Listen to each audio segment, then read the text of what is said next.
in the 2008-2009 season, and we're really in a different era, like a completely different era than the last era where Shaq was winning championships with Miami. We are in the Lakers-Celtics run, and we just passed their first NBA Finals, right? And Shaq obviously watched those finals from his couch because he was out in round one. And he sees them lose, and he basically a week later, so the 23rd, I don't know when the last game of the finals was. I'll have that on your screen. But the 23rd of June, he goes on stage and he does a what is now known as an infamous rap that someone recorded on their phone, and it's really the beginning of this what Shaq calls the snitcher net era, which I thought was hilarious. But basically what he's saying is it was novel for you to see Shaq on a phone camera. Like, that shit wasn't happening yet. And people were posting it on social media. Like, Twitter is just being born. Yeah. And so he goes on stage in New York and he does a little freestyle. Check it. You know how I be. Last week, Kobe couldn't do without me. You know how I be. Last week, Kobe couldn't do without me. I call myself big, but I'm not as good as Biggie. I call myself big because I live next to Diddy. Excuse me, Diddy lived next to me. So in the hood, dog, I feel like B.I.G. Because if Biggie was still here, he would be right there on Star Island in the mansion somewhere chilling, sitting on about $500 million. Cause me and Guns combined that's $500 million. For real, dog. Now that's B.I.G. Ain't nobody in the world do it bigger than me. That's like a white boy trying to be more than me. That's like a homeless cat having more figures than me. That's like Patrick Ewing having more rings than me. That's like rappers having car strip things than me. That's like you singing to yourself, you're better than me. That's like Kareem saying to himself, he's better than me. Now stop, think about that. It ain't about that. It's about B.I.G. aka Big Shaq. Now that's the difference between first and last place. Kobe, nigga, tell me how my ass tastes. Okay, Kobe, tell me how my ass tastes. Okay, everybody, Kobe, tell me how my ass tastes. I'm a horse. Kobe ratted me out. That's why I'm getting divorced. He said Shaq gave a bitch a meal. I don't do that because my name's Shaquille. I love him. I don't leave him. I got a vasectomy. Now I can't breed him. Kobe, how my ass tastes. Everybody, Kobe, how my ass tastes. Yeah, you couldn't do it without me. Kobe, you couldn't do it without me. Kobe, you can't do it without me. Everybody, Kobe, tell me how my ass tastes. Yeah, you can't do it without me. Yeah, you can't do it without me. Yeah, you can't do it without me. Everybody, Kobe. Yeah. So he says all these things. He says, Kobe couldn't do it without me. He says, talking a lot of shit.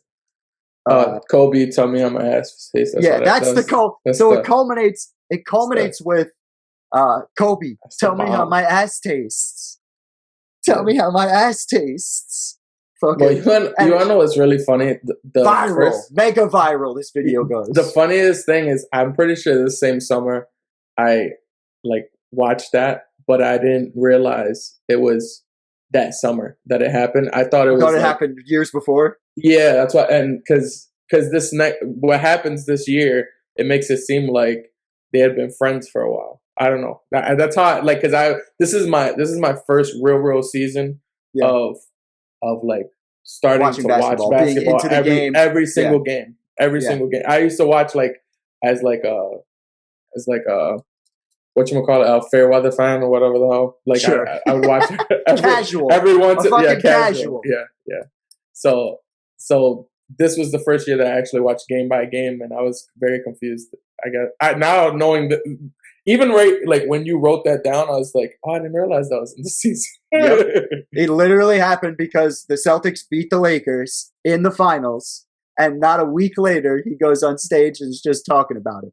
And that means he was talking about it to anybody who would listen, like in his personal life.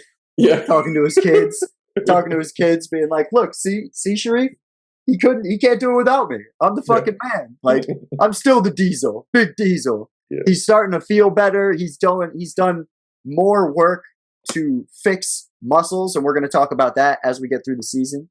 But that might have been what ignited Kobe to, do what he had to do. But no, to your point, it feels that way because they've had a couple of times now where they made up, like that Martin Luther King Day game, right? Where they were like, we don't want any of the drama to happen on this day. Let's dap up, show love. They said nice things about each other, whole 9 yards. But I'm sure Shaq didn't expect his rap to go all over the world. Yeah. That was I bet he thought that was strictly for the audience in front of him, as the good old days were, right? Nowadays, everything's on their phone, to the point where if you go see last month, Lindsay and I, with a couple of friends, saw Chris Rock and Kevin Hart live in New York City. Yeah. And they took your phones. They take your phone, they put it in this locked bag, so shit like this can't happen. That's where we're at now. Yeah. Well, with comedy shows, that makes so much sense because the world is fucking sensitive as shit. Stephen A. Smith, especially YouTube. YouTube is sensitive as shit. For now, maybe it'll change. Maybe it'll change. Maybe there'll be a new platform. It'll be hardcore YouTube. Our degenerate selves could be on. But for now, YouTube, I love you. I love you, YouTube. Thank you for letting me. Yeah, I guess. Thank you for letting me do the show. Please pay me at some point. Anyways, reached by ESPN's Stephen A. Smith on Monday, Shaq issued the following statement. I was freestyling, that's all. It was all done in fun. Nothing serious whatsoever.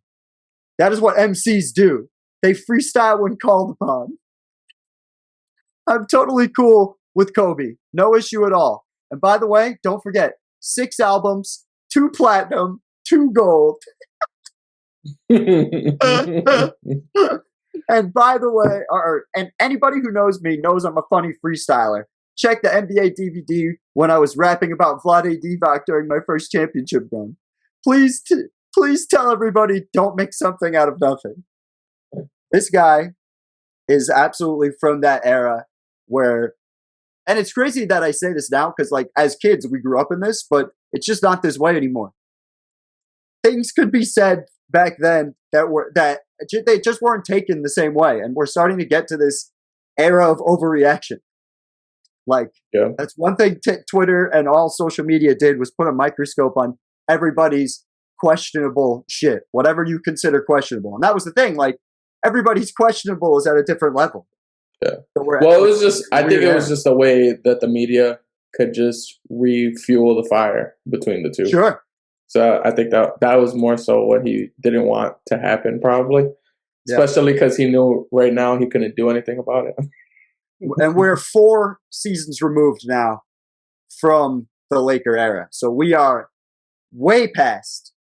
Shaq is going to turn 37 this year. Like, and what were you going to say?